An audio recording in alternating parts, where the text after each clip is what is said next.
before we kind of say what's at stake, I want to kind of pick up on what Cliff was talking about, that our identity is kind of starting to shake out a little bit, maybe? Like maybe we're better at some things than others? Are you seeing that? Or really good at a couple of things, but we're really good at a couple of things that people in other cities aren't doing. So it's really important to focus on the things that nobody else is doing. So entrepreneurs will move. They will get up and they will pick up and they'll move near the talent, they'll move near the money, and ag tech and fintech are really things that we're good at here. Ag tech just naturally, because we have some of the biggest ag tech firms in the world, and because we have the Danforth Plant Science Research Center. And then fintech, because you have the clients. It's very difficult to get an app in a financial services company because of all the regulations. But the financial services companies here have already committed to looking at these startups. So the doors have been opened. If you're going to start a fintech, you should be in St. Louis because you're just going to have an easier time getting through the system. I just like using the word fintech. I feel like that's. Is there a perfect ecosystem for St. Louis then, or do we know what that looks like? Is there a certain way we should be doing this? Well, I think one of the areas where we're seeing a lot of traction that's working really well for our city is this concept of accelerators. So an accelerator is a program for early stage companies. It includes both an investment and a program. It's usually for companies where it's already established, at least a product is built, but they're wanting to get more acceleration as far as their marketing and traction in the market. And Missouri actually has the 4th highest number of accelerators of any state. The only states that are ahead of us are behemoth population states of California, New York, and Texas. We're 4th after them. Per capita, we're 2nd.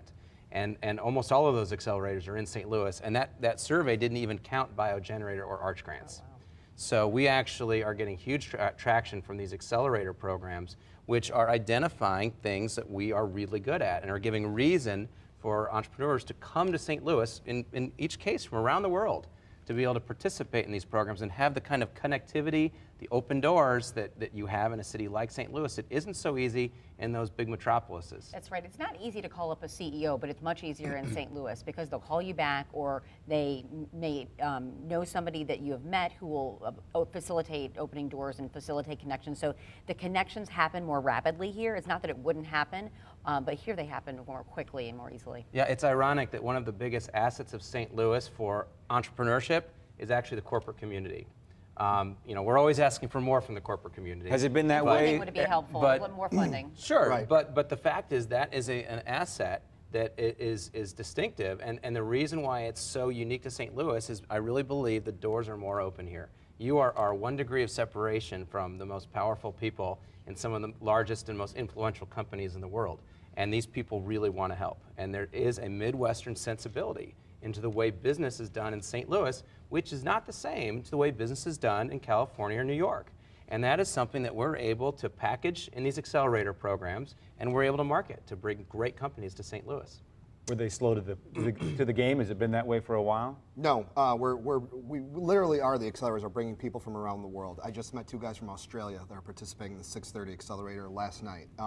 There's some guys from London that came here. There is an Israeli entrepreneur that just came here for the Capital Innovators Accelerator. So we are attracting talent worldwide. That is unheard of in a lot of other cities. You have like a Louisville, Kentucky, which is really good at food, like the Yum brands, and they have entrepreneurs based around food. They're not getting people from around the world. The fact that we're attracting worldwide talent it's kind of mind-boggling. I asked somebody from SLIC, the St. Louis Israeli Innovation Committee, which is bringing Israeli entrepreneurs here. I said, do people in Israel really know where St. Louis is? And he said, yes, they do, and they want to come start their businesses here. So I thought that was amazing. That's very exciting for us. So what if this, I said you guys could be positive, so I will play the cynic, but what if this doesn't work? What's at stake for all of us? St. Louis actually has a long history of having Yes. successful entrepreneurs.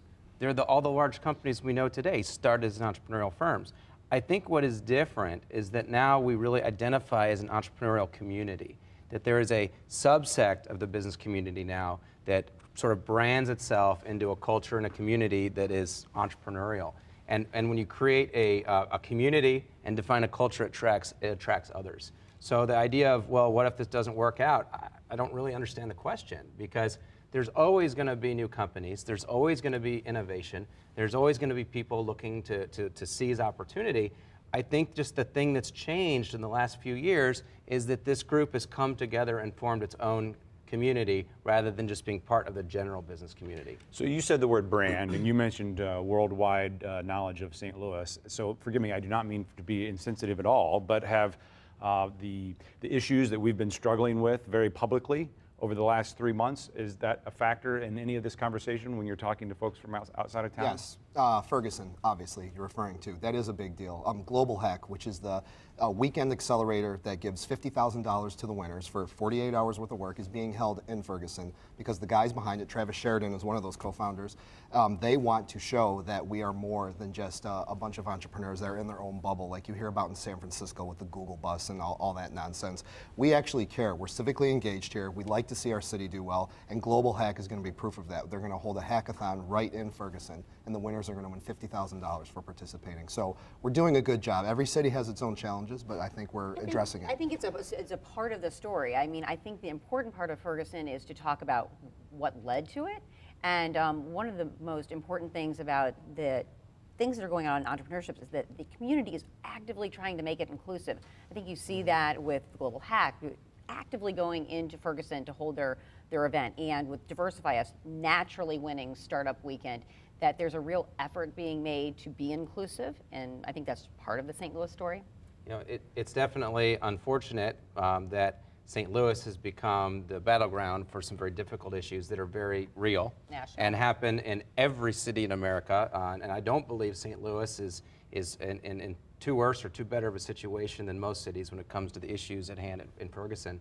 But I will say it's pretty inspiring that Diversify Us was inspired by what happened in Ferguson, and it's to me pretty inspiring that entrepreneurship can actually be part of the solution. And don't downplay how much we all do work together here. There are other cities. An entrepreneur I talked to, the Australian entrepreneurs, they lived in New York for 6 years. They went back to Australia and came here, and they talked about how all the entrepreneurs in New York, I don't know if this is true, but wanted to stab each other to get ahead. A lot of cities, not everyone is pulling the same way. We always talk about that here and we sing like it's a great thing. Not all cities do that. Not all sectors work together. Everyone here is willing to help each other out, and so it's a really big deal.